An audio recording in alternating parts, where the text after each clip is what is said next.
মাজা গাড়ির সমস্ত সাসপেনশন পাল্টাইতেছি। যে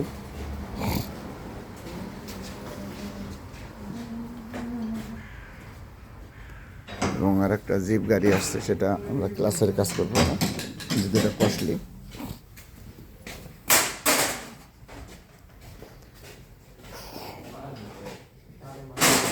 এটা একটা বিএমডাব্লিউর গিয়ারবক্স, ক্লাস এবং বুলানো ফ্রিকশনে পাল্টাইতেছে, মানে ফ্লাই হুইল এবং ক্লাস প্লেট পাল্টাইতেছে। যেহেতু আমরা ইটালিয়ান ভাষায় বলে ফেলাইছি। এটারও একই জিনিস, এই জিপ গাড়িটার এটা পাল্টাইতে হবে। এটার একটা ইঞ্জিন, এটা পুরো কাজ করতেছি আমরা। এর থেকে যে নতুন নতুন ওকে।